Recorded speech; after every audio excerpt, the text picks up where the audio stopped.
नमस्कार। स्वागत है आपका मेरे channel astrology and beyond astrology पर। मैं आज आपको एक ऐसी हकीकत बताता हूँ जो शायद आप जानते हैं या हो सकता है नहीं जानते हैं। हमारे जीवन में, हमारी कुंडली में जो ग्रह हैं वो हमारे पास ही हैं। हमने कहानियां सुनी है कि रावण ने 9 के 9 ग्रह अपने पे अधीन कर लिए थे। सारे 9 ग्रह आपके पास हैं। चंद्रमा, सूर्य, राहु, केतु, मंगल, शुक्र, शनि, बृहस्पति, ये सब आपके पास ही हैं। क्योंकि हम जब पैदा होते हैं तो ये सारे ग्रह हमें मिलते हैं अपनी लिनेज से,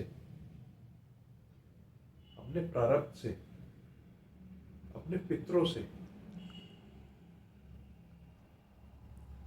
मंगल, राहु, ये सब आपके पास है। आप इन्हें कंट्रोल कर सकते हैं। मैं आजकल बहुत वीडियोस देखता हूँ अपने 20 साल के तजुर्बे में, पिछले ज्योतिष के, कि हम इसका उपाय कर रहे हैं, उसका उपाय कर रहे हैं, इस ग्रह का उपाय कर रहे हैं। ठीक है, आप एक बड़ी बेसिक चीज समझिए जो मैं आज सबको बताना चाहता हूं, कि ये सब ग्रह अपना कार्य कर रहे हैं, अपने कर्म कर रहे हैं। आपकी कुंडली में जो ग्रह जिस घर में आया है वो आपके प्रारब्ध, आपकी लिनेज और आपके पितरों की वजह से है।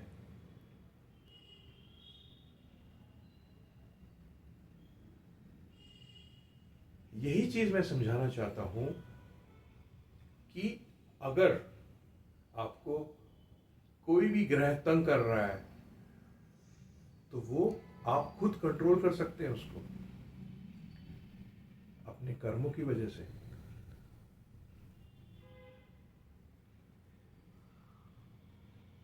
मैं किसी की विडंबना नहीं करना चाहता हूं। शनि, बृहस्पति, मंगल, शुक्र, सब ग्रह वक्री होते हैं। उनका काम है,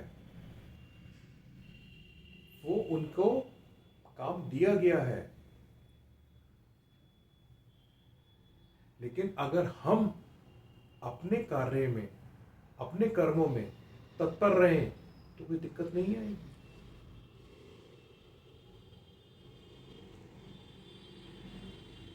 हम आज नॉर्मल कोर्स में अपने वीडियोस देखते हैं, फेसबुक पे देखते हैं कि भाई वो केतु के ये उपाय है, मंगल के उपाय हैं, बृहस्पति के उपाय हैं।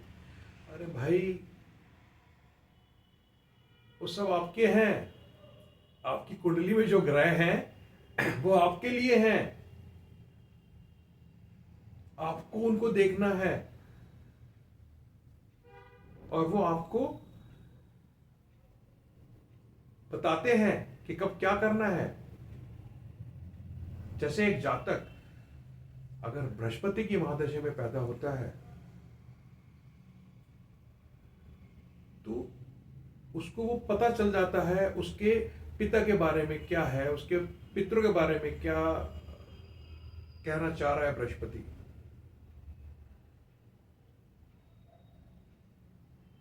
क्योंकि अगर हम नक्षत्रों पे आते हैं तो हाँ, नक्षत्र भी आपके अपने ही हैं। सारे नक्षत्र आपकी कुंडली के अंदर कब एक्टिवेट होते हैं और कब किस नवांश में आपका ग्रह जाता है वो आपके ही हैं। हमें क्यों जरूरत पड़ती है किसी के और पास जाने की? अगर हम अपने कर्म, अपना कार्य को ठीक से करें। शनि आपको बताता है कि आपको कैसे कर्म करना है। कर्म नहीं करोगे तो क्या होगा? मंगल आपको एग्रेशन देता है।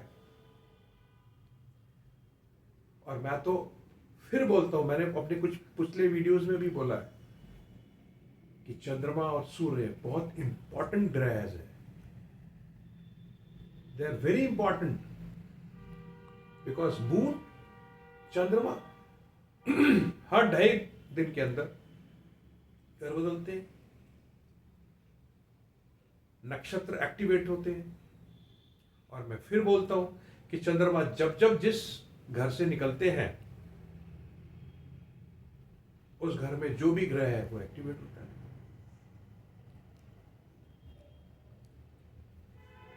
इसके अलावा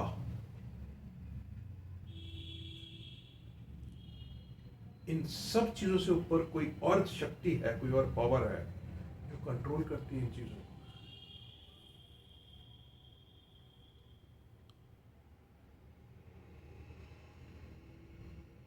तो मैं आप सभी लोगों से ये कहना चाहता हूँ, सारे मेरे मित्रों से, सारे मेरे, क्योंकि मैं बहुत टाइम से नक्षत्रों पे लिख रहा हूँ, अभी भी रिसर्च कर रहा हूँ कि ये नक्षत्र, ये ग्रह, ये आपके अपने हैं। एक छोटी सी कहानी जो हम सुनते आ रहे हैं कि रावण ने अपने 9 ग्रह बांध दिए थे। बांधे नहीं थे, तो आपने भी बांधे हुए अपने 9 ग्रह। आप सब लोगों ने, हम सब लोगों ने अपने 9 ग्रह बांधे हुए हैं।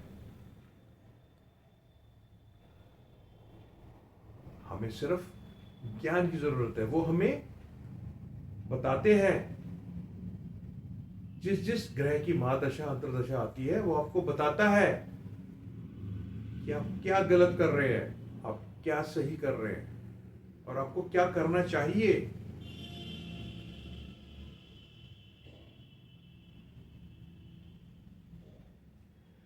मैं अपने बाकी वीडियोस में, बाकी उसके अंदर मैं आपको बताऊंगा कि किस प्रकार हमें आगे चलना है और किस तरीके से हमें अपने जीवन को सुखदायक बनाना है, वो मैं आपको बताऊंगा। धन्यवाद।